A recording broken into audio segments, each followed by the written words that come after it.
Ia ter um show de uns amigos meus ali na Teodoro Sampaio. Quando eu desci a Teodoro, quando eu tava chegando ali embaixo, veio vindo dois caras assim. Eles eram dois flanelinha de carro, assim. E os caras me fecharam e falaram assim, você que atacou a menina ali em cima, não sei o quê, mas mesmo assim eu achei, os caras estão me engrupindo para me enfiar aqui dentro e me assaltar. Eu não reagi nada, eu falei, não, já estava pronto para dar o que precisasse e ir embora, né? Falei, não, tava num show aqui em cima, não sei o quê. E nisso um dos caras já começou a me bater, já chegou mais gente. E eu já meio que perdi o sentido. E o cara falava assim, vou comer seu cu, não sei o quê, filha da puta, que você fez isso, você fez aquilo. E eu não tava conseguindo entender por que os caras não me roubavam logo. Assim, eu falei, por que o cara tá me agredindo desse jeito? Me enfiou ali pra dentro, ele falou assim, a gente vai chamar a polícia, você vai ver. Eu falei, não fiz nada, cara, eu tava aqui em cima. Aí um dos caras falou, não, vamos até ali então com ele. Ele falou, não, é ele mesmo, é ele mesmo. E aí chegaram 2 viaturas, uma tava vazia e na outra tava a menina, a qual eu não vi e nunca vi até hoje. Foi até a delegacia, na 15ª ali. Sei lá, eu fiz o que eu sabia, assim, comecei a rezar um Pai Nosso, assim. Falei, não sei o que tá acontecendo aqui. E me botaram sentado com 4 caras, assim, que estavam ali presos também, só que nenhum deles não tinha nada a ver comigo fisicamente. Aí uma hora os caras mandaram levantar, tinha um vidro pintado de cinza e um buraquinho, não era nenhum olho mágico, assim, era uma coisa bem terceiro mundo, assim, só um negocinho, assim. E a menina tava do outro lado.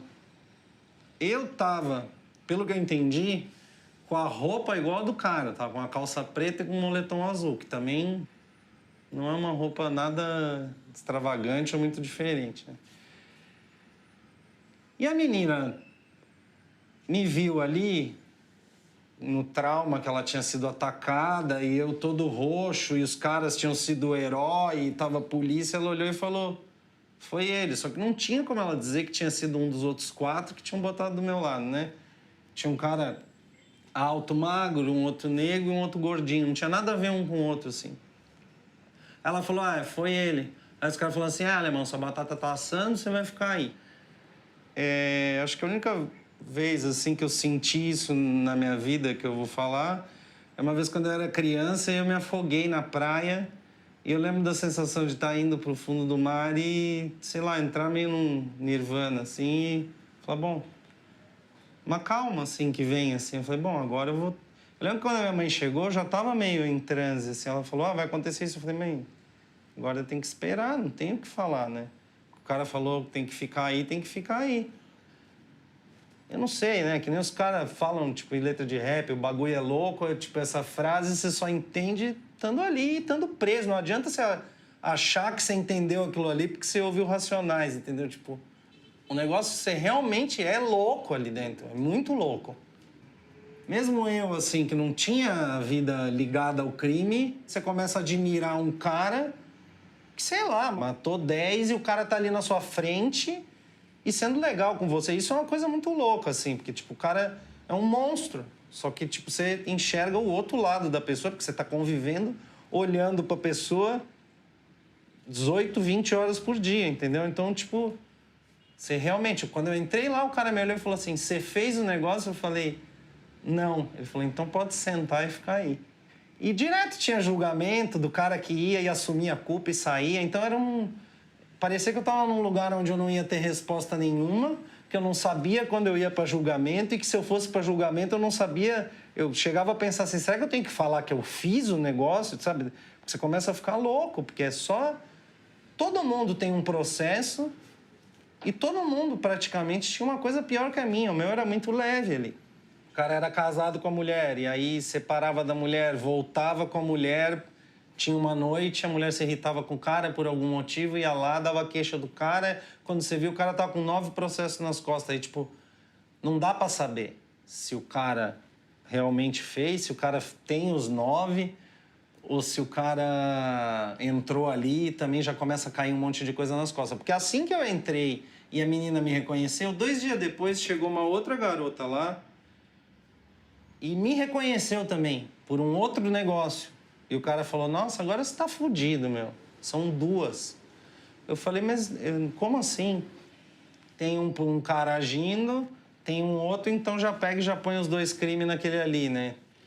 E aí, tipo, ao mesmo tempo você via outros caras dizendo que tinha 11 processos, já tinha quebrado 9, faltava mais 2. Então, tipo, era uma gama de coisa e, tipo assim, né? Acordava, ficava falando disso, ia pro pátio, ficava falando disso. E ali eu comecei a... Bom, não podia ter Walkman, não podia nada. Eu pedi caneta, lápis, bloco e tal, e comecei a escrever, né? As coisas ali que eu passava, para passar o tempo, tinha que passar muito tempo sentado. E comecei a desenhar, né? O que eu fazia bastante era escrever carta, né? Que tinha muito cara analfabeto ali. Então, isso era uma coisa que conseguia me, sei lá, criar um certo campo assim e ficar meio fora daquele universo ali que era muito massacrante, né? Pior ainda do que ter sido preso foi os anos que demorou a acontecer o processo. Levou mais que 5 anos. Porque ia ter, aí não tinha. Aí ia ter, o cara foi viajar. Aí ia ter, eu ia lá, dava uma merda, passava pra frente. Aí tinha que fazer reconhecimento de novo. Aí apareceu uma mulher que disse que tinha me visto na rua. Aí isso já deu uma atrapalhada. Aí a mulher falava de calvície, mas ela falava que o cara era mais calvo do que eu. Eu acho que é como quando te contam uma história ou quando você lê um livro, né? Você já forma um personagem na sua cabeça e você quer uma cara. Você não consegue ler um livro sem imaginar o personagem. Então eu acho que, na caso de ter alguém culpado e ser um personagem na sua vida, eles precisam culpar alguém.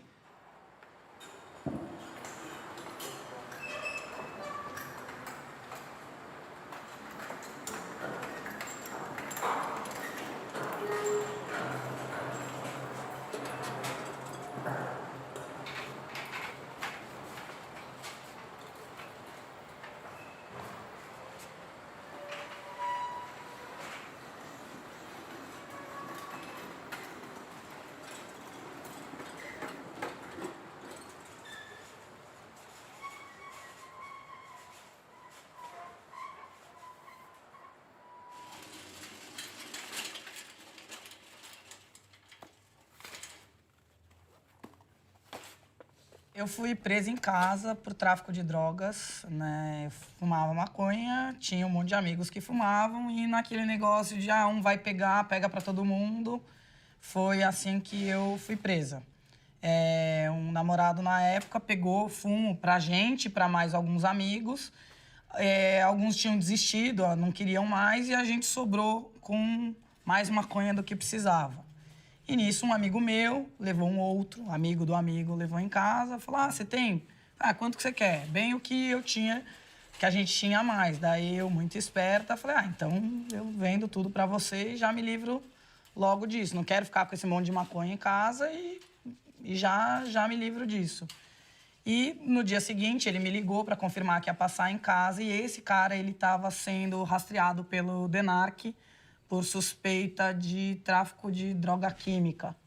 Eu já tinha aberto o portão, vi que tinha alguma coisa errada. Quando eu fui fechar, já me deram uma gravata, enfiaram a arma na minha cabeça e já era. E aí começou toda a minha novela. Eu fui pro DENARC. Saí com uma blusinha, porque teoricamente eu ia passar a noite lá e saí um ano depois só. E a única coisa que eu sabia era o que aparecia na TV. Então, na TV você fala, só fala em juízo. O que é falar em juízo? Quer dizer que você só vai falar o que aconteceu a primeira vez que você estiver na frente de um juiz. Isso pode demorar 6 meses. E eu fiquei presa esse tempo todo. Indicaram um advogado que, na verdade, fazia parte de cível da empresa onde meu pai trabalhava. Talvez não tenha sido a melhor escolha para fazer minha defesa. E a hora que eu vi, eu li a defesa e falei, eu vou ser condenada. Eu achei a defesa uma porcaria. Fui condenada a 3 anos. Esse advogado desapareceu. Apareceu na carceragem, deu um tapinha nas costas, falou, olha, você foi condenado, então um beijo, tchau. Boa sorte.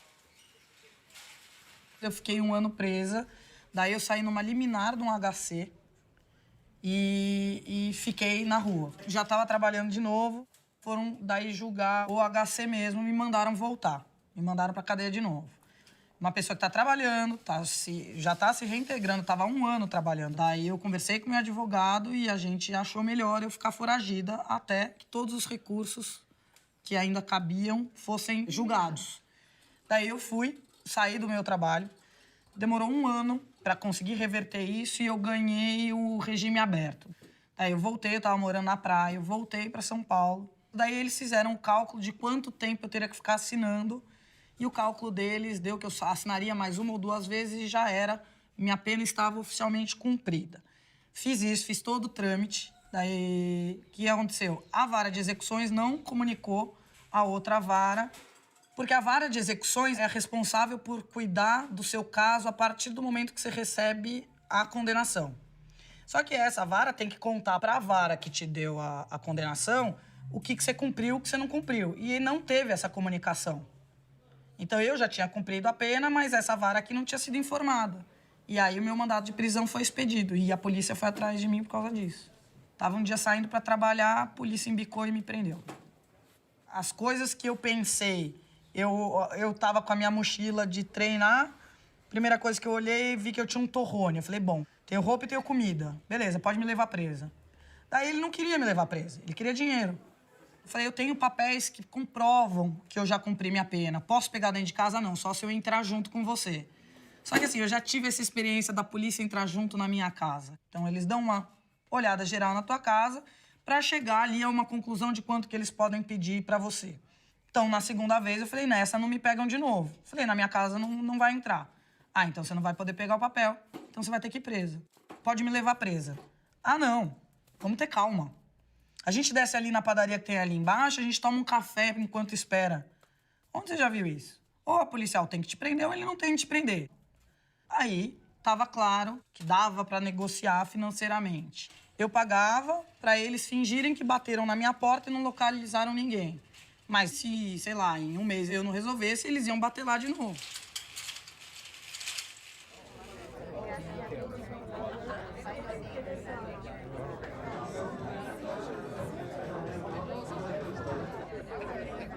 Temos ainda uma visão equivocada de segurança pública, porque nós trabalhamos critérios de administração que não são de prestador de serviço, mas sim daqueles que produzem bens. A polícia ainda é medida como uma boa polícia porque prende muito, porque apreende muitas armas, apreende muitas drogas. Então sempre se trabalha com critérios de fábrica. Mas a polícia não é fábrica.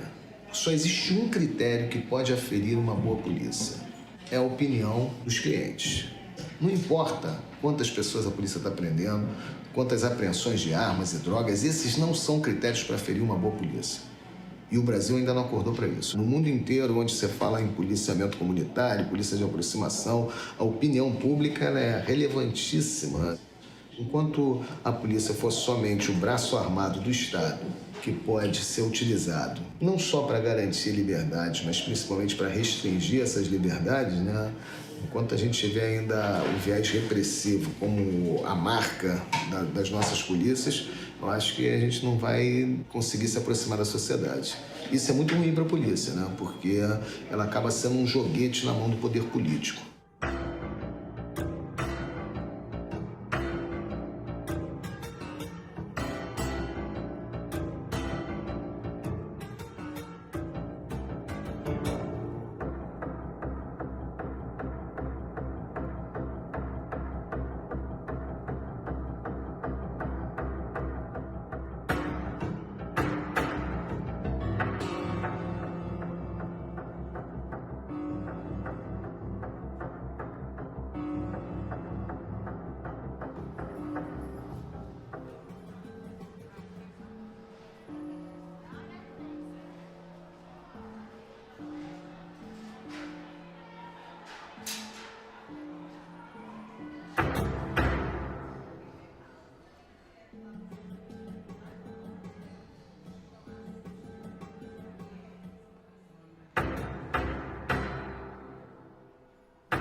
dá uma raiva muito grande.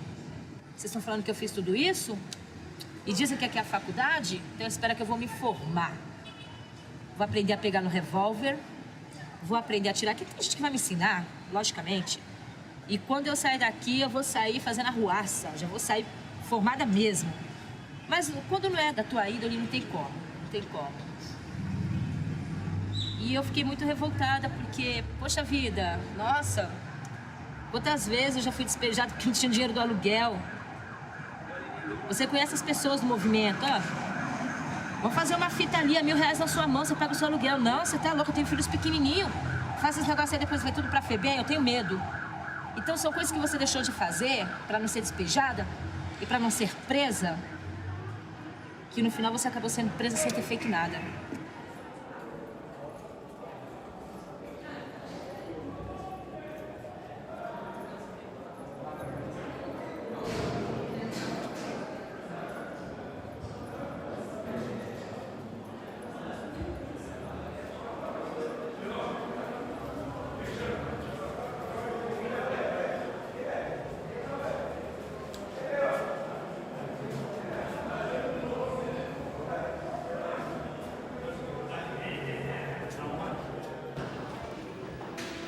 Quando você comete o crime em exercício, você é julgado pelo TJM, né? Que é o Tribunal de Justiça Militar. Quando você comete o crime fora de serviço, você responde pela Justiça Comum.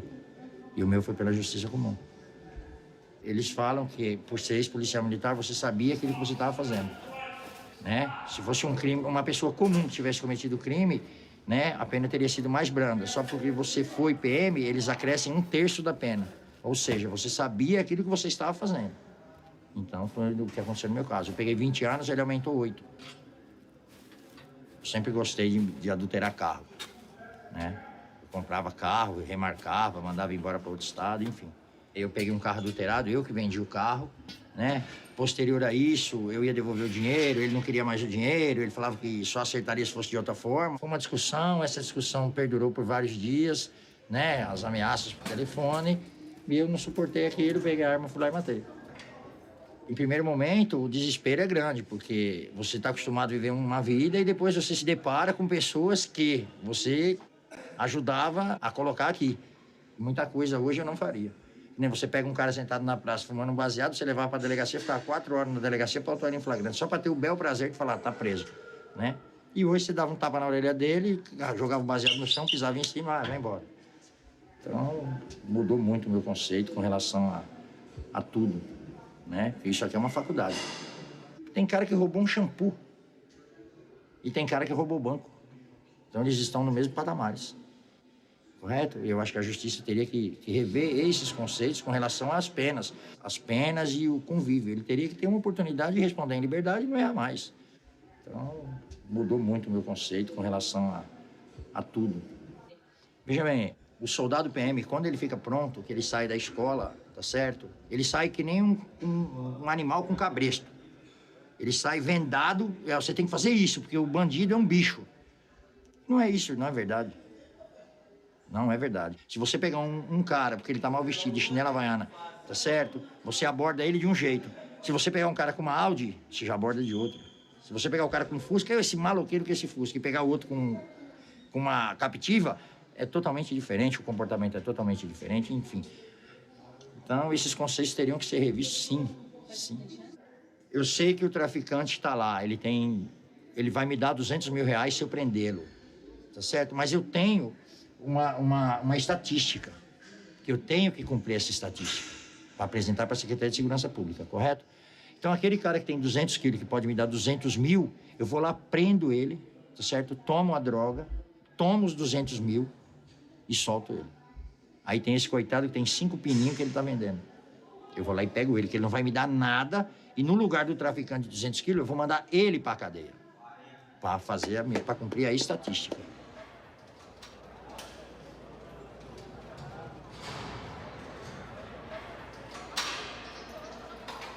O meu é 33, é tráfico.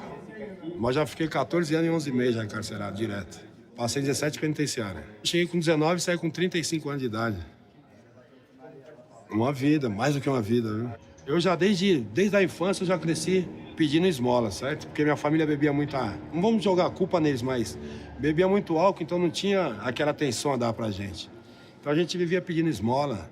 Aí depois de muita humilhação, aí eu de pedir esmola, já comecei a roubar. Aí já comecei a traficar, aí comecei a se envolver com o crime. Foi aonde hoje em dia eu tô aqui, né? Eu não queria isso pra mim, mas infelizmente aconteceu. Eu tenho 37 anos de idade, já tenho 2 netos já. Minha mãe até que tentou, estudamos um pouco, eu estudei mais na FEBEM do que na rua. A FEBEM, vamos se dizer, né? Hoje em dia tá pior do que uma prisão, certo? Mas antigamente não tinha mais assistência, né? Porque, por exemplo, você entrava lá, se você quisesse sair com a profissão, você saía. E a cadeia dificilmente oferece isso ao preso, né? Você não sai com a profissão, entende? A cadeia hoje em dia virou uma escola do crime, né?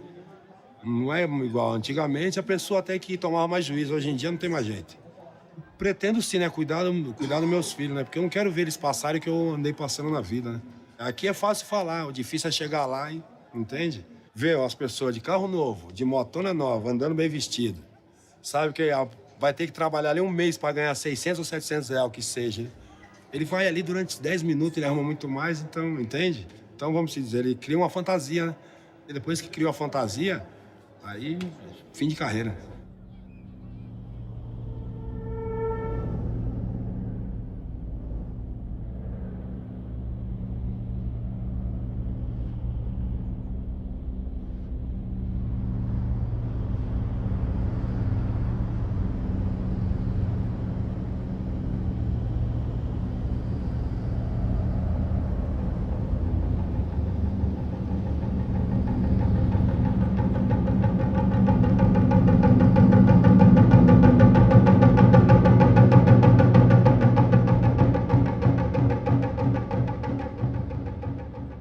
Todo advogado tinha que fazer o estágio na cadeia.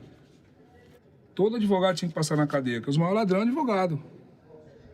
Você paga seu dinheirinho, então na maioria das vezes quem paga não somos nós, é a nossa família. Você cometeu um crime, você está preso. Ele vai lá, ilude sua mãe, sua mulher, seu irmão e some. A nossa lei, no papel, ela é muito bem feita. Ela é muito bem bolada. Mas ela não é cumprida, a lei não é cumprida. A lei não fala que todos são inocentes até provar o contrário? Então, cadê? Mostra um condenado aqui dentro que já foi julgado. Nenhum. Todos estão presos e não correm atrás para provar sua inocência. Tem montes de inocentes aí que a gente sabe que é inocente, mas a justiça não vê. Nem todo mundo que está no tráfico é traficante. Porque a lei mesmo fala que não existe quantidade. Não existe quantidade. Tem pessoas aí com 30 quilos, 100 quilos, 1 tonelada. Tem pessoas com 5 gramas de maconha. Tá no tráfico do mesmo jeito. O Estado não quer saber. Não tem mais a lei do usuário. Acabou essa lei. Se tem, não está sendo posto em prática. Você não vai achar ninguém preso por uso. Só por tráfico. Mas não é traficante. Isso aqui é desumano, pô. Isso é desumano, isso aqui. Isso aqui não existe. Coloca um cavalo aqui dentro e vê quanto tempo ele dura. Ele morre, ele fica louco. O único que suporta isso aqui é o ser humano.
Fez coisa errada, tem que pagar, velho.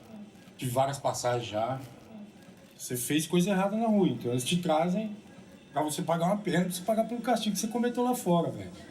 Só que chega aqui, pra você pagar sua pena legal, você não consegue, mano. O Estado não dá estrutura pra nenhuma diretoria de penitenciária nenhuma, cara.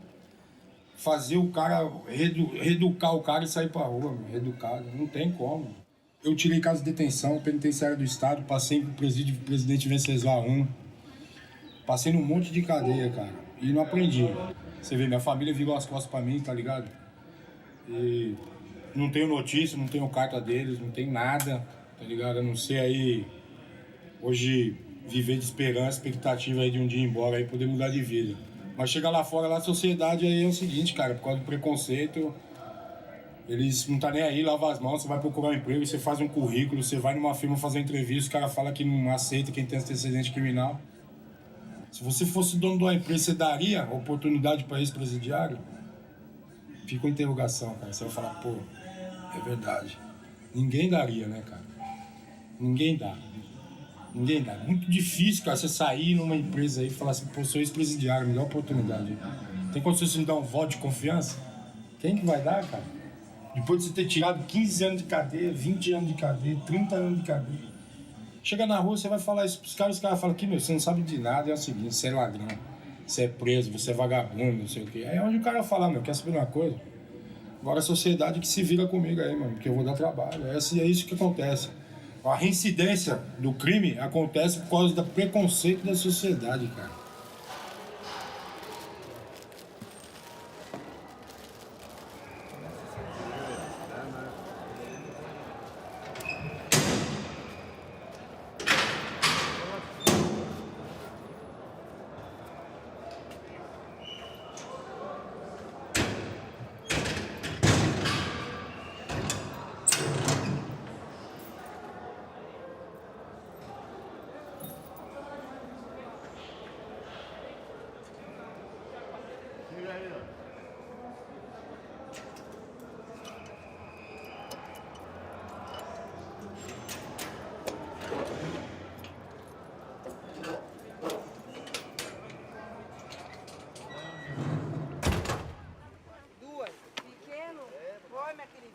Qualquer uma. Vai na moto, outra pro Pedrinho, ele já pagou. Deixa a cara. Lá com fé.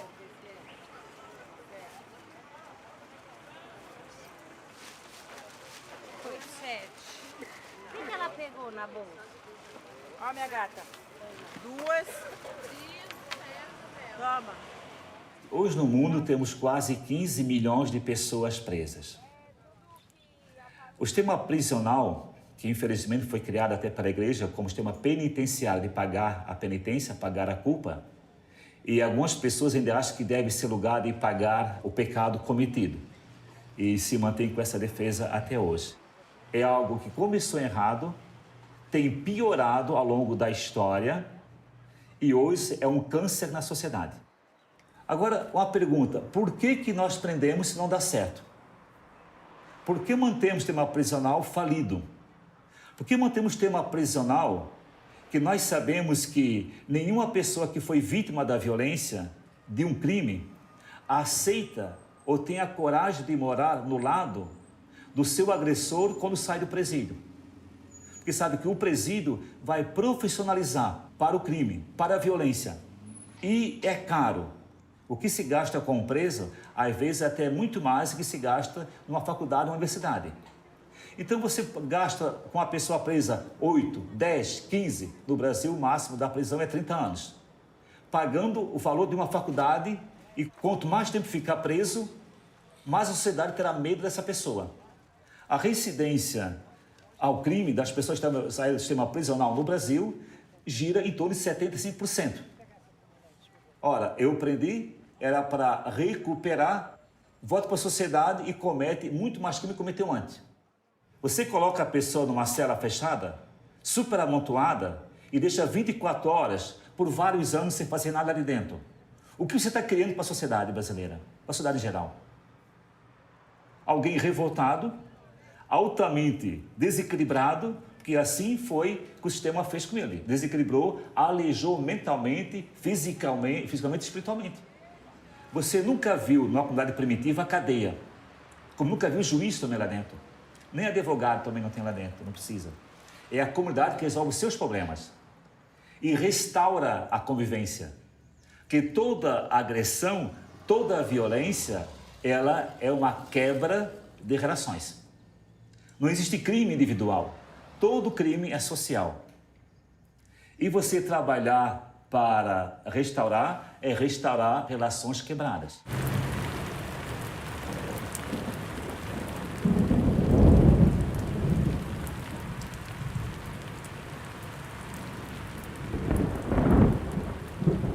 Nós pusemos a pena no centro da sociabilidade.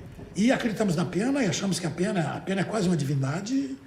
E a pena, apesar de todo o fracasso, toda vez que alguma das funções da pena foi para um banco de prova, foi um fracasso.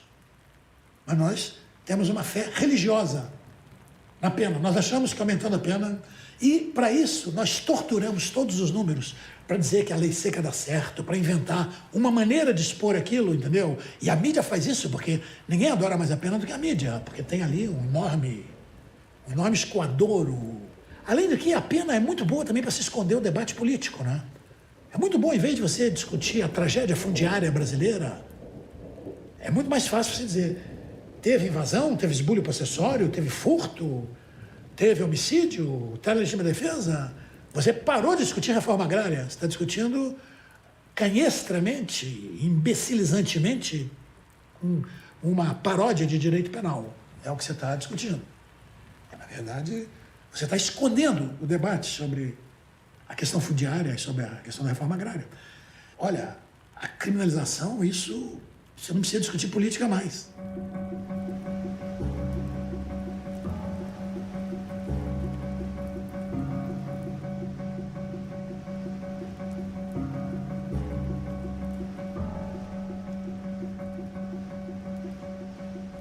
Bom, não tem como nós trabalharmos individualizando o preso A, B, C ou D da unidade X, Y ou Z. A maneira como nós trabalhamos aqui na Secretaria é avaliar o geral. Então, você tem, um exemplo, 200 mil presos no mês tal. Então, você vê tudo aquilo que você utilizou de recursos, com escoltas, com funcionário, com alimentação, com medicamentos, com roupas, com tudo. E sai um custo final. O custo final é R$ 1.350 mês. Mas há presos que gastam mais, uns que gastam menos. Prisão, quanto menor o número de presos, maior é o custo desse preso. Prisão superlotada, o custo cai.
Os nossos cárceres são povoados por assaltantes, por crimes de furto, por tráfico, por estelionato.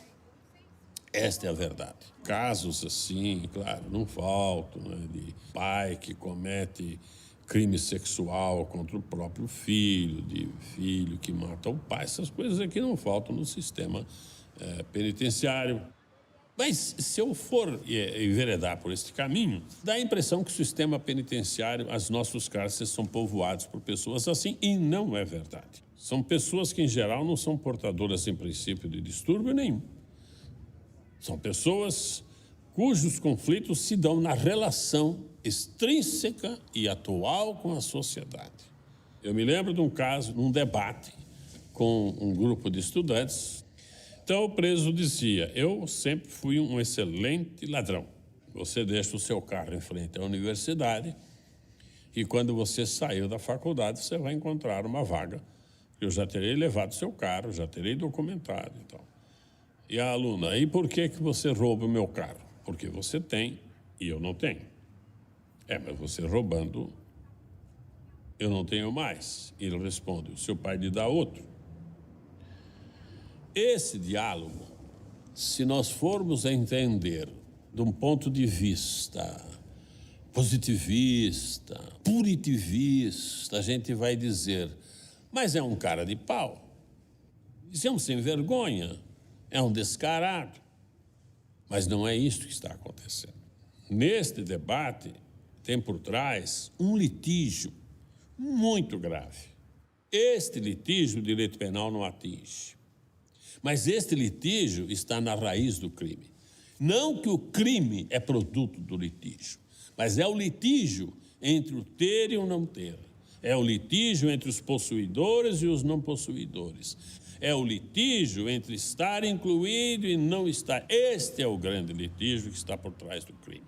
Então, esta coisa de neurose histérica, de crimes graves, de crimes sexuais e tal, existe, mas o grande problema do crime não é isto. Isto serve para manchetes de jornal.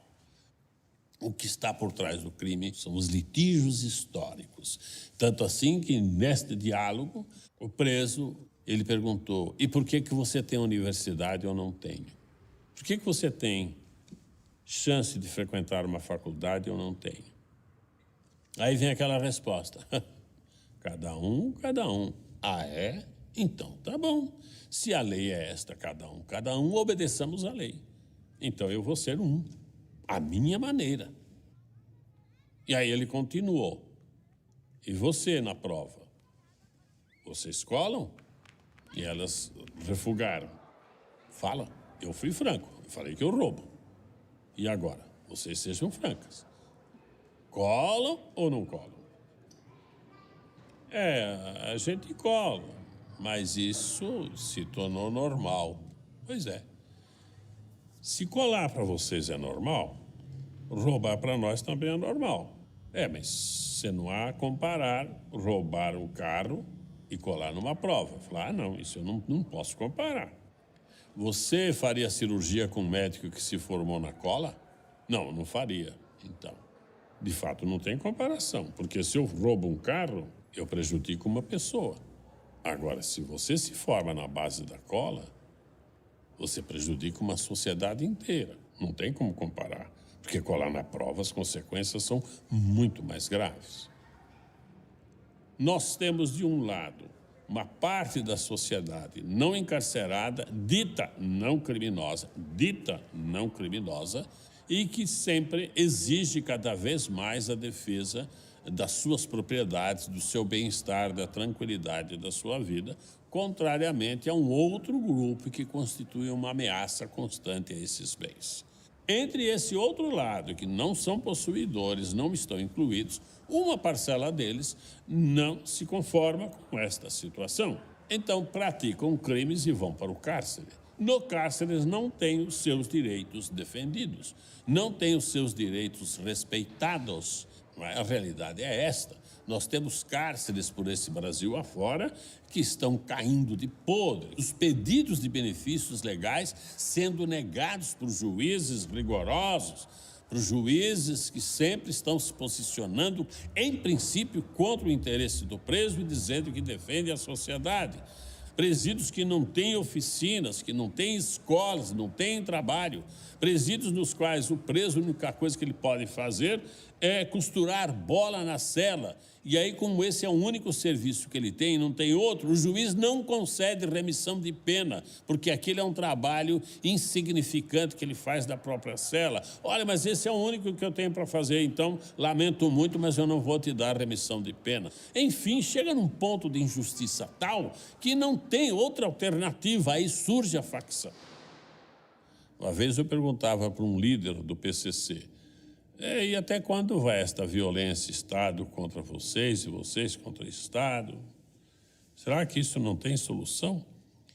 E ele diz, quem sabe, doutor, o dia que o Estado respeitar os presos como pessoas, o dia em que o Estado atender a todos os direitos legítimos dos presos, quem sabe, nesse dia, as facções não tenham mais razão de ser. Então, veja, ele não disse, quem sabe nesse dia a gente acaba com as facções. Porque não tem como acabar com as facções. Não adianta você atacar as facções que elas não vão acabar. O que adianta é você fomentar medidas de satisfação daquelas necessidades, daqueles direitos legítimos que as facções estão tentando satisfazer. Ontem mesmo eu ouvi uma juíza dizendo que chegou um camburão com 12 presas do interior. Elas ficaram 9 horas dentro do camburão, fechadas lá no fórum, naquele calor terrível, sem lugar onde fazer as suas necessidades, estavam todas fazendo as suas necessidades dentro do camburão. Agora, se vem uma facção e diz, vamos defender os seus interesses, é só você aderir. E nós vamos quebrar o pau. Esta coisa vai ter que entrar na linha. E aí, salve-se quem puder. Aí você adere à facção. A facção defende os seus interesses, paga advogado, libera, vai para a rua, chega na rua, ele vai ter que pagar pedágio para a facção. E às vezes vai ter que aderir ao tráfico. Vai ter que arrumar dinheiro para a facção, para que a facção tenha dinheiro para pagar advogado. É para o bem deles. Se você me perguntar, mas você acha que é isso aí mesmo? E quem diz que o imposto que a gente paga para o país, todo ele é revertido para o nosso bem? Porque a facção é muito interesseira. Interesseira você tem em todas as camadas sociais. Eles não acham nem que estão fazendo o bem, nem que estão fazendo o mal. O que eles acham é o seguinte, cada um por si, Deus por todos. Está declarada a guerra? Está declarada a guerra. Salve-se quem puder. E a guerra está declarada. Aê, doutor! Tô passando fome na rua. Não tenho casa. Você que um carro desse ganhando dinheiro. Esse patrão passar ele. Não vai passar, hein?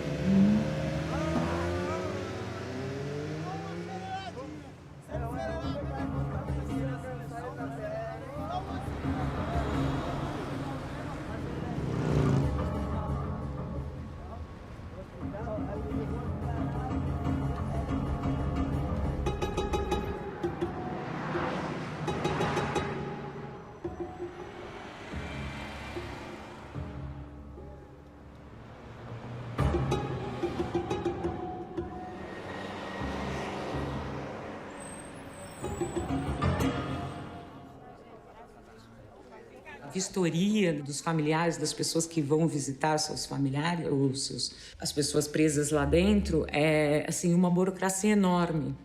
Eu chegava lá às 6 horas da manhã e conseguia entrar no presídio 11 horas, meio-dia, ficava mais 3 horas para ser revistada, conseguia chegar diante do meu filho 3 horas da tarde para às 5 horas ter que ir embora, né? Então esse processo é para cansar mesmo as pessoas.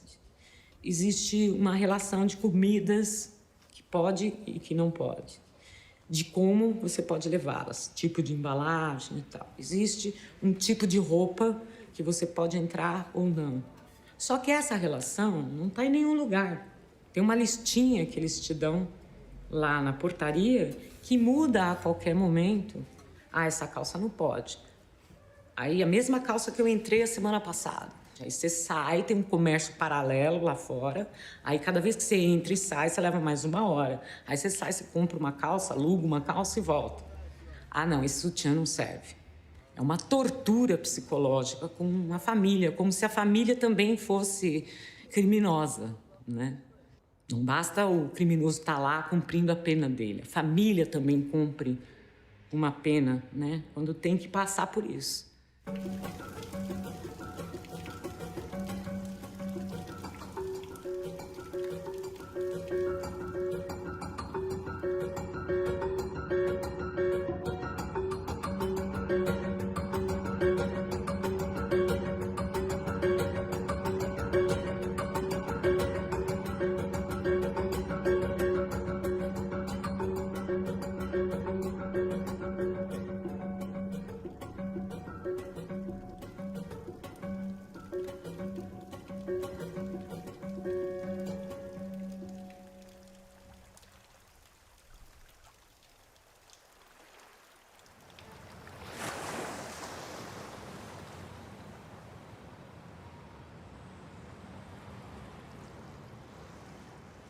Nós temos a 3ª população carcerária do mundo. Somos superados apenas pela China e pelos Estados Unidos. E a taxa de crescimento da população carcerária mais veloz do mundo.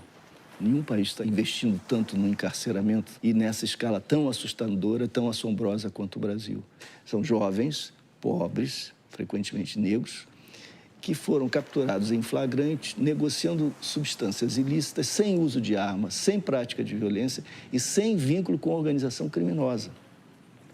Mas nós tratamos de reparar essa ausência de vínculo com a nossa política genial, que é de depositar esses jovens nas sucursais do inferno, fazendo-os conviver com aqueles que já desenvolvem uma carreira criminosa, estão bem organizados. Nós estamos preparando uma bomba relógio para o país e para as vidas desses jovens, que se destruirão provavelmente, na medida em que eles tenderão a unir-se, então, finalmente, àqueles outros grupos e a praticar o que faziam agora com recursos mais violentos e com instrumentos de outro tipo. Nós estamos gastando R$ 1.500 por mês com cada um deles para torná-los piores.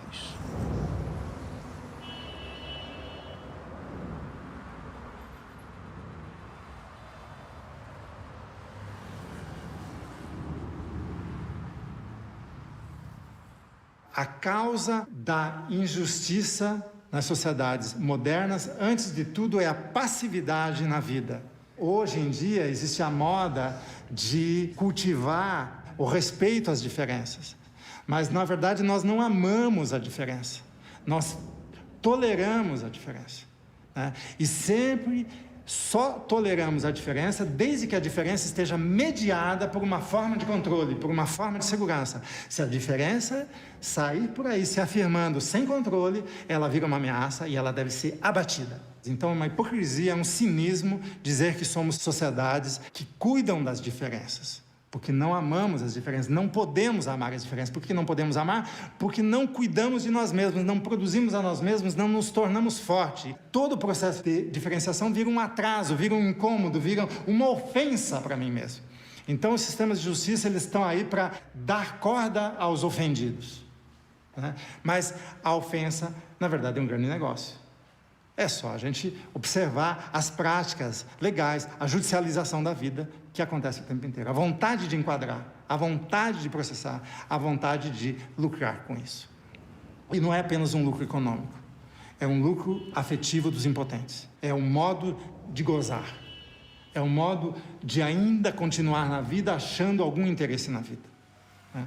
Então, a justiça é, na verdade, um meio de gozo para os impotentes.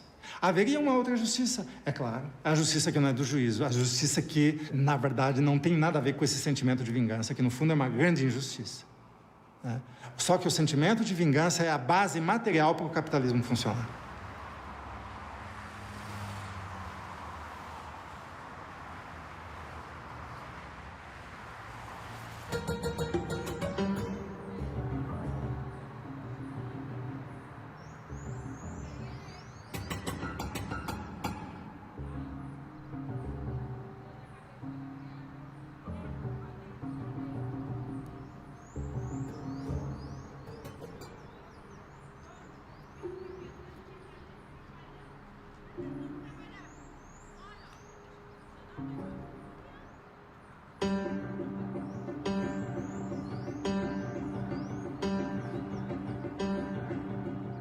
absurdo que numa faculdade, principalmente numa pública, como é a Universidade de São Paulo, você tenha uma carga maior de direito comercial do que de direitos humanos e uma carga maior de direito comercial do que de direito constitucional. O tipo de profissional que é formado por essas faculdades é um profissional ideologicamente orientado. Existe um plano pedagógico ideológico que serve ao mercado. E servir ao mercado significa, na área penal, excluir aquele consumidor falho, tirar da vista da classe média aquele que não é adequado a essa economia de mercado. Então, o reflexo penal disso é muito claro. Os juízes conseguem contornar a lei, dar nós na lei, para manter pessoas presas. Esses juízes, então, que recebem os flagrantes, o que eles têm feito? Se a pessoa não tem carteira de trabalho assinada, eles mantêm a pessoa presa. Se a pessoa não tem um endereço fixo, a pessoa é mantida presa. Então, muitas vezes a pessoa é mantida presa porque é moradora de rua. Além disso, a lei veio dizer que não cabe mais prisão preventiva, quer dizer, a pessoa não pode responder ao processo presa por um crime de furto simples. E mesmo nesses casos, as pessoas têm sido mantidas presas. O juiz fixa a fiança, essa pessoa nunca vai conseguir pagar essa fiança. Então, enquanto ele não recolhe a fiança, essa pessoa continua presa. Eu chutaria que mais da metade das pessoas que estão presas poderiam estar soltas simplesmente se a lei fosse aplicada. E, inclusive, isso que acabou virando quase um mantra, né? Que no Brasil o que há é impunidade. Isso é uma mentira deslavada. Há impunidade para determinadas classes muito específicas. Também, outra coisa que se diz, aqui no Brasil a pessoa é presa, fica 1/6 da pena e já sai. Isso é uma grande mentira. As penas de até 2 anos aqui em regime fechado têm sido cumpridas em regime integral fechado. Quando a pessoa é pobre, ela não progride de regime, porque o processamento desse reconhecimento do direito à progressão de um regime fechado para um semiaberto na vara de execução demora mais do que a pena. Quando o juiz efetivamente reconhece, não, realmente, você tem direito à progressão, ela já cumpriu a pena inteira. O que a gente tem no Fórum Criminal da Barra Funda é uma grande loteria com a vida alheia. Se você for pensar num tráfico de drogas, que a pessoa tenha, 5 a 10 pedras de crack ou 10 gramas de maconha, dependendo do juiz que ela caia, ela pode receber uma pena de 1 ano e 8 meses em regime aberto, substituída por prestação de serviço à comunidade, ou 8 anos de reclusão em regime fechado, pelo mesmo fato. Eu não preciso nem dizer que os tribunais superiores, STJ, o STF, eles entendem que a pena correta nesse caso é 1 ano e 8 meses de prestação de serviço à comunidade. Se a pessoa não é um grande traficante, aquele traficante que acaba até vendendo droga para sustentar o próprio vício, essa pessoa não pode ficar 8 anos presa. Mas os juízes acham que essa pessoa vai ficar 8 anos presa. E não é nem tanto pelo fato, a questão é mais pelo estereótipo mesmo. Eu já ouvi isso de juízes, de promotores, quando há uma situação de dúvida em relação à prova, do promotor argumentar, óbvio que informalmente, na sala de audiência, no seguinte sentido: aqui, nesse caso, a gente não tem certeza se foi ele que roubou ou não, mas se ele for condenado aqui, pelo menos ele responde pelo outro que não descobriram. Então, parte do pressuposto que essa pessoa que está respondendo por um processo, ela, na verdade, cometeu já muitos crimes, o que é uma presunção que vem aí do senso comum rasteiro, e que é absolutamente inconstitucional, não preciso nem dizer isso, mas que essa pessoa, porque ela é negra, porque ela é pobre, porque ela veio de uma favela, ela já cometeu muitos crimes. E agora que a gente deu a sorte de pegar, então a gente tem que manter essa pessoa presa o máximo de tempo possível para evitar que ela cometa outros crimes. A postura do Ministério Público, do Judiciário, em relação aos réus, e aí eu não quero aqui generalizar, mas é muito comum, é preconceituosa, de encarceramento da pobreza mesmo. Esse senso comum que a gente vê aí nos programas de fim de tarde, aí, que usam o crime como entretenimento, isso afeta também essas pessoas que a sociedade entende como sendo os doutores da lei, as pessoas que entendem sobre a aplicação da lei. Na verdade, o Judiciário, na maioria das vezes, se comporta como o absoluto senso comum de toga.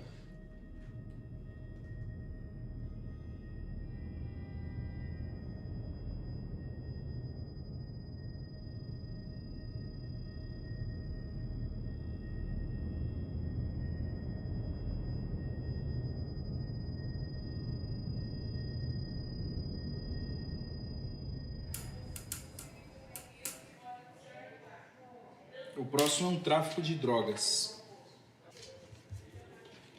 Dona Glória, a senhora está sendo ouvida aqui e a senhora deve dizer a verdade do que foi perguntado, tá bom, Dona Glória? Tudo bem, mas não é pode claro, mentir. mas é evidente. Como é que a senhora ficou sabendo da prisão da Dona Sônia? Sim. Então, ela mora num lugar que é praticamente como se fosse um cortiço, tá? Ela invadiram, moram várias pessoas. E nesse dia eu cheguei e nisso eu vejo parar na porta aquele... É comunitário, né? Aquela perua grande da P. Isso. Aí eu falei, nossa, acho que eles vão fazer um trabalho social aí, né? Isso é muito bom. Mas eu estranhei que de repente desceu um monte de guarda e entraram correndo, né? E as crianças dela estavam ali na porta, sabe? Na entrada, as crianças, tudo. E quando é assim, as mães pegam as crianças, certo? Não sabe o que está acontecendo. Aí eu até falei, a Gabriela falou, a Gabriela tá lá, eu vou lá ver as crianças. E foi, entrou. Eu fiquei aguardando. De repente eu me assusto. A dona Sônia sai com 2 guardas, revistou, não acharam nada. Ela falou, não tem nada para os guardas. E conduziram para dentro da viatura e fecharam as portas. E entraram como se estivesse já para sair. Eu falei, mas o que está acontecendo, né? Todo mundo assim, né? Aí saíram com a viatura com ela. E a senhora ficou sabendo se encontraram droga ali? Eu fiquei sabendo depois que parece que houve um problema, né, de alguém que tinha lá. E quando a polícia vem, cada um quer se livrar, certo? E jogaram, né, perto lá da porta dela. Parece que foi achado, não sei. Não. E ali tem tráfico de droga? O pessoal faz? Olha, eu desconheço porque eu não entro lá. Eu sei que é um lugar que dá de tudo. Pessoa trabalhadora, tem gente que trabalha. E vagabundo. E vagabundo. A gente vê porque eu sou uma pessoa que tem uma certa idade, a gente conhece o tipo de pessoa só no olhar, certo? A dona Sônia, eu conheço ela há anos, porque ela vive com os netos dela para baixo e para cima. Então, leva na escola, vai buscar, leva no médico. Né? Então... Doutor? Dona Maria da Glória. Dona Glória. Dona Glória. No dia... Desculpa. Não tem problema. No dia da prisão da dona Sônia, tinha mais pessoas ali em frente à residência? Olha, no momento eu me lembro que estava eu e ela em frente conversando, né? Ali na porta tinha sempre criança, né? Alguns jovens entrando, saindo. Que é só, Excelência, é só. Ministério Público. Dona Glória, a senhora pode olhar as fotos de folhas 67? Realmente é lá onde a dona Sônia mora? Isso, é aqui. Sabe? Agora, são casas assim, cada quarto com a sua porta? Cada tem assim, madeira, né? E tem as portinhas que a gente vê. A senhora sabe... Mas muito pequenos os quartos, um quase assim encostado no outro, sabe? A senhora sabe quem é a vizinha da dona Sônia? A senhora conhece eu conheço algumas pessoas de lá. Conhece a moça chamada Malu? A Malu, conheço ela. Sabe se é vizinha da dona Sônia? Ela é pegada ao quarto dela, né? Mas dona Malu falou onde a polícia achou essa droga? Eles comentam que acharam perto lá da porta da dona Sônia. Entre um e outro ali, né, no cantinho. A gente não pode falar, tá pra cá é dessa porta, tá pra lá é daquela porta, né? Ali nas imediações.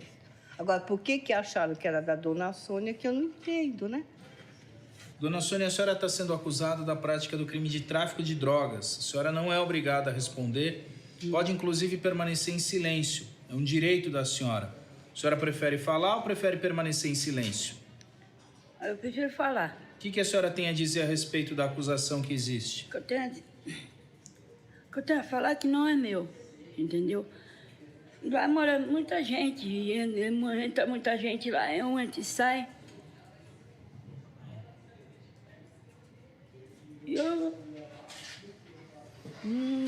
E por que jogaram para cima da senhora, então?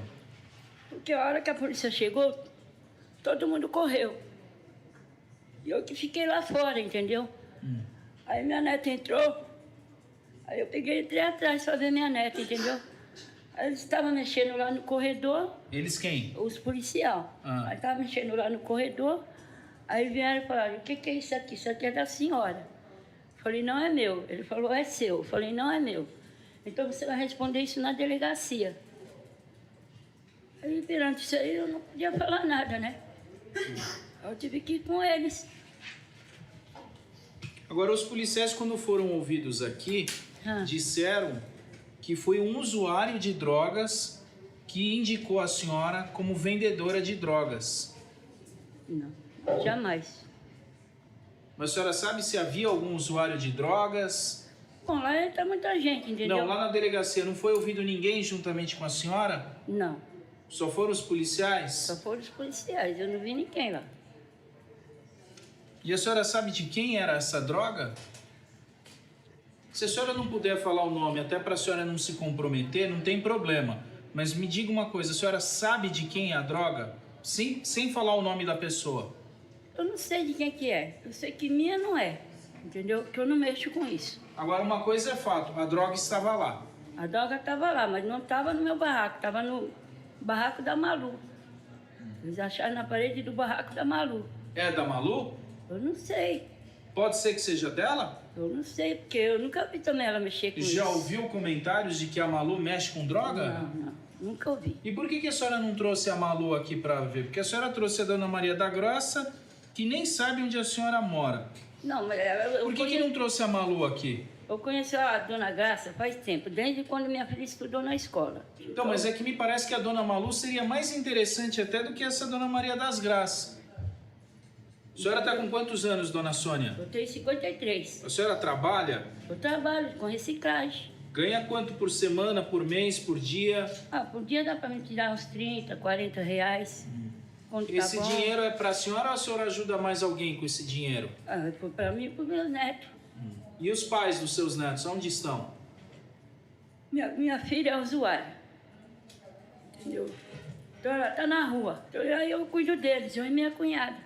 Quantos netos são? São 2. Mas a senhora consegue manter essas crianças só com 30 reais por dia? Não, 30, porque a minha cunhada também me ajuda, entendeu? E ela trabalha com o quê? Com reciclagem também. A senhora já tinha sido presa ou processada alguma outra vez? Nunca, nunca, nunca. Ali naquele local onde a senhora mora, existe venda de drogas? Existe. Existe muita gente que mexe com... A senhora conhece, sabe quem são os donos da biqueira ali? Não, não sei não. Não sabe? Não sei. Tem alguma outra coisa que eu não perguntei que a senhora queira falar? Não. Doutora promotora? A senhora conhece uma pessoa de nome Marcos Vinícius? Não. Foi essa pessoa que acusou a senhora de ter vendido a droga para a senhora? Não, Nunca ouviu falar? Nunca ouvi falar, não. Nem é, sei lá, conhecido da sua filha? Só não conheceu ninguém com esse... Não. Não viu nenhuma pessoa ali na delegacia? Não. Prestando declarações além da senhora e os policiais? Não. A senhora falou na parede da dona Malu. Foi. Dentro do que estava a droga? Assim, eles começaram a mexer no corredor. Abriram a tábua do meu barraco, abriram a porta, quebraram minha porta, tudo. Mas eles foram achar na parede do barraco da Malu. Agora, e o dinheiro que eles levaram, apresentaram na delegacia, era seu ou era da dona... Não tinha dinheiro? Não tinha dinheiro nenhum. Obrigada. Defesa. Dona Sônia, no dia em que os policiais chegaram lá na frente lá do cortiço onde a senhora mora, tinha mais alguém na viatura? Não, não tinha ninguém. Dentro da viatura não tinha ninguém sem farda? Não. Falaram para a senhora que tinha alguém na viatura denunciando a senhora? Não, não tinha ninguém. Não? Tá, é só, excelência. Nada mais.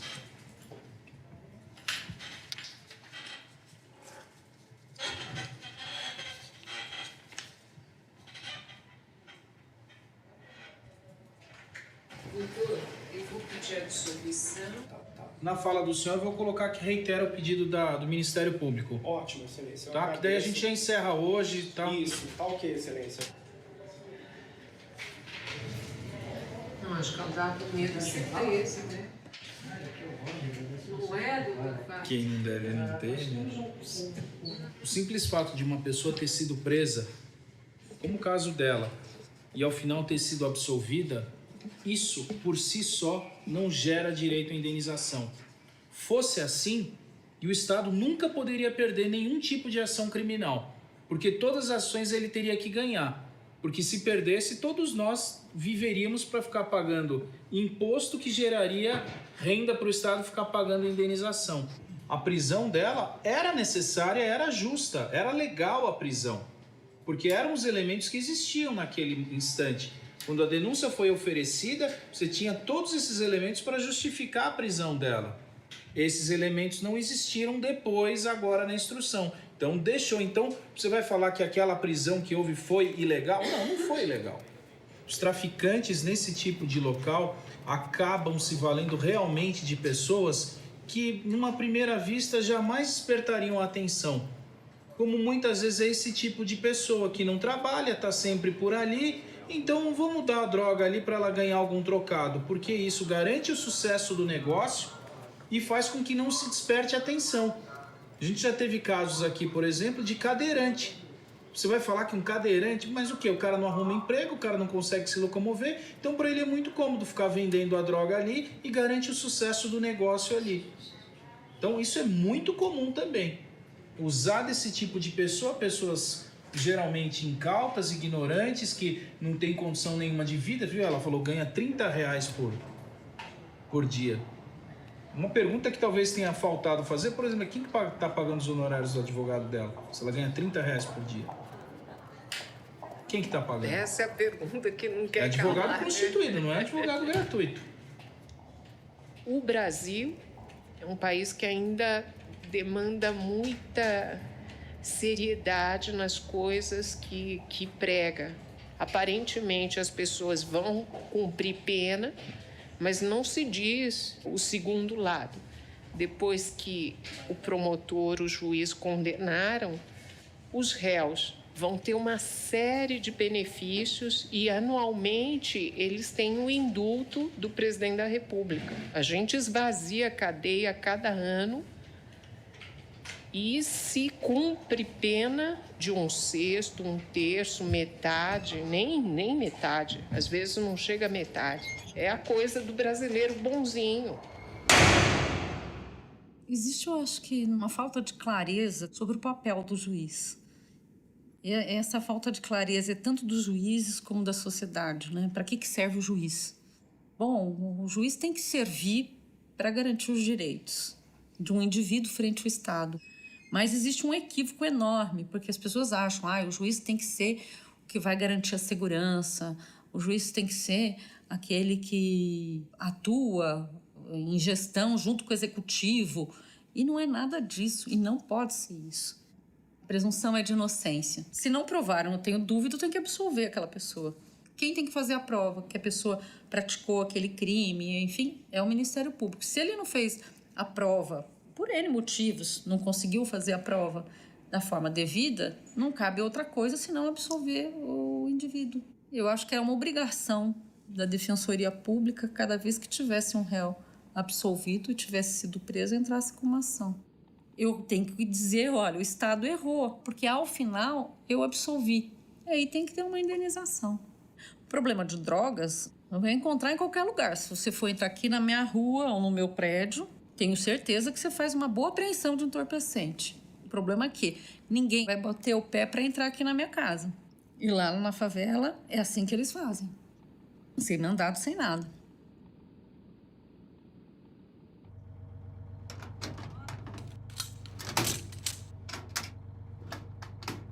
Um apelo. Encarcere. Se nós não compreendemos o abismo social onde nós estamos todos afundados, nós não vamos jamais resgatar uma coisa que se chama dignidade. Nesse abismo social estão todas as pessoas, sejam elas ricas, pobres, abastadas ou não.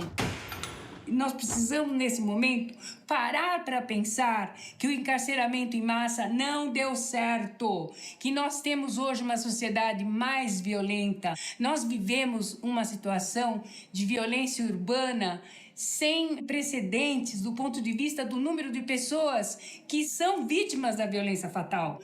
Esse tipo de sociedade não é boa para ninguém. Todos tombaremos. todos tombaremos, de alguma forma.